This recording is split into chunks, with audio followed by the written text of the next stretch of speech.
Hello, Instagram. This is Nathan in the house. This is actually a very impromptu, informal video because I like to share what I call inspired moments when, hello there, thanks for joining. I love to share what I call inspired moments, which are basically ideas or thoughts that come to me, maybe through doing something else or during my study. So I have one such thought that I wish to share today. And if you guys are just joining, just kindly say hi, tell me where you're chatting from. I'd love to acknowledge you. Okay, so the question today is, I don't like to keep these things long. The question today is this. There is typically a discrepancy between what people identify themselves to be and what the world identify them to be. And the exact point is this. When you die, right, when you pass away, what will they say about you? Hold on. And will that be something that you, in your grave or in the casket, will be happy to hear? This is why I say that. A lot of times, we want to be remembered for something great. You know, everyone, they're going to tell you, you're going to say you're a great person. But for instance, me, it would be a travesty and it would be very unfortunate for somebody to, at my funeral, say, well, Nathan was, you know, he really loved the gym. He was a bodybuilder, or he did this and the other. I'd be like, son of a gun, that's not what I want to be remembered for. That's not what I want. That's not my life's purpose. My life's purpose is to share. My life's purpose is to teach. My life's purpose is to help people lift themselves up and find inspiration and strength where they don't have that, right? I happen to have a passion for fitness and working out, right? But that would not be what I want to be publicized or what I would have to be remembered for when I'm laying in my casket. So here's the question. Is what you really love, is what you really want to be remembered for something that the world also identifies you by? Because I think there tends to be a discrepancy between what we like to do and what everybody else thinks we like to do, or what everybody thinks we're about. You know, sometimes I have friends who ask me and they say, well, how many hours a day do you spend at the gym? And I'm like, not that much, not as much as you actually think, right? So it is very easy to be misunderstood for what your passions are, for what you actually really, really, really love to do, right? So the question is, how much energy are you putting into what you're doing? And very importantly, does the world also know that that's what you're actually really super jacked up and excited about? Because what they know is what you're going to get credit for, right? What if they don't know that you have this passion for kids and you have this passion for, you know, abused women or trafficked people, and you're doing all of these things?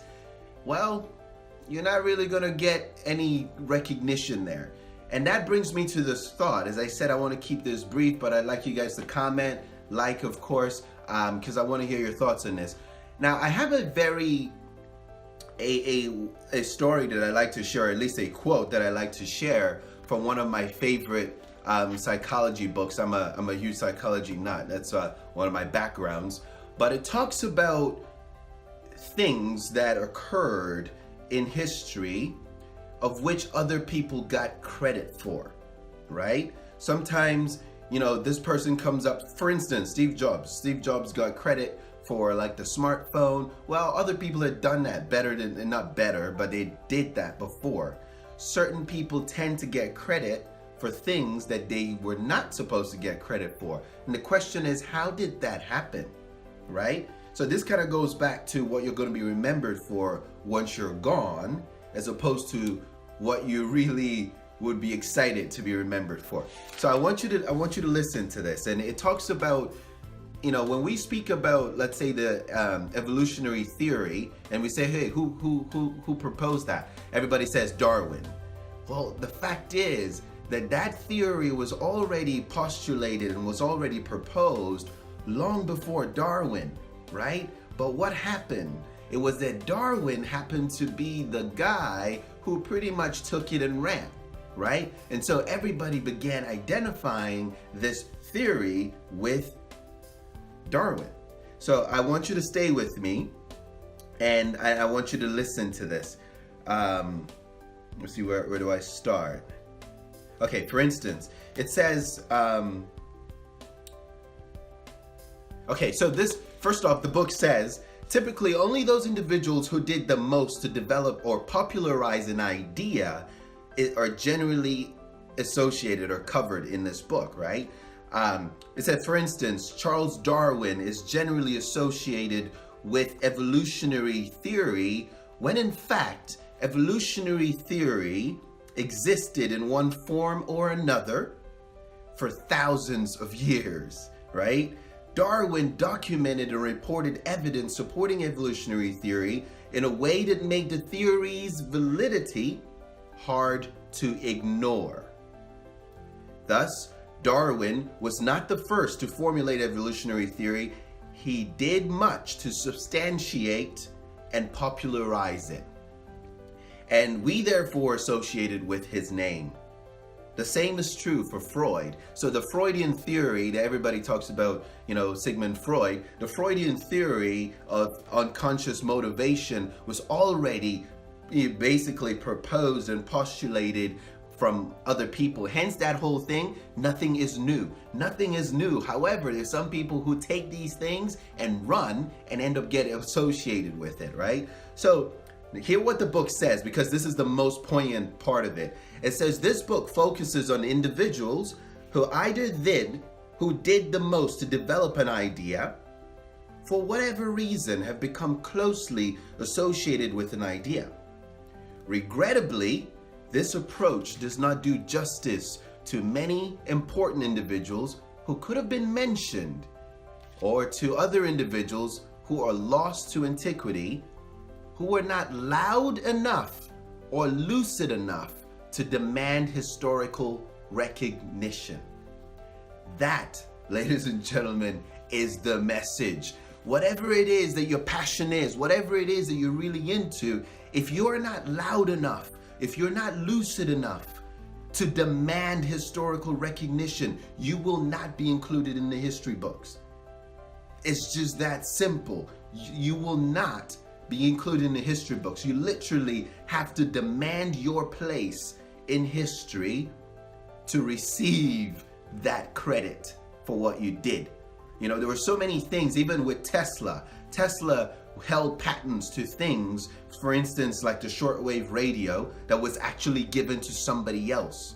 It wasn't until later on that they actually kind of revoked that and said, hey, it was actually Tesla's idea, right? So it was Marconi.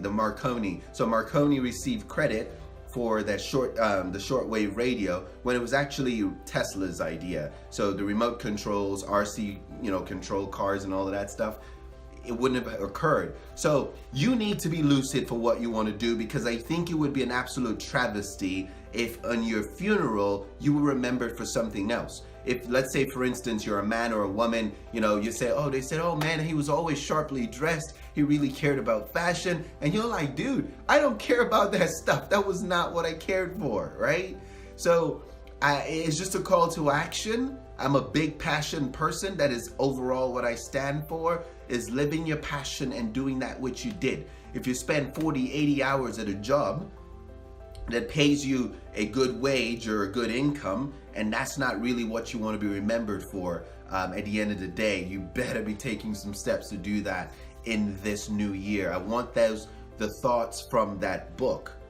You need to be loud enough, you need to be lucid enough to demand historical recognition for your name to be included in the history books. So that's about it for me today. I really thank you folks for being on, and leave a comment I don't know if you can even share stuff on Instagram. I don't do this whole bunch. But thank you, and tune in next time, and hopefully I'll share another inspired moment with you folks. Cheers. Thank you.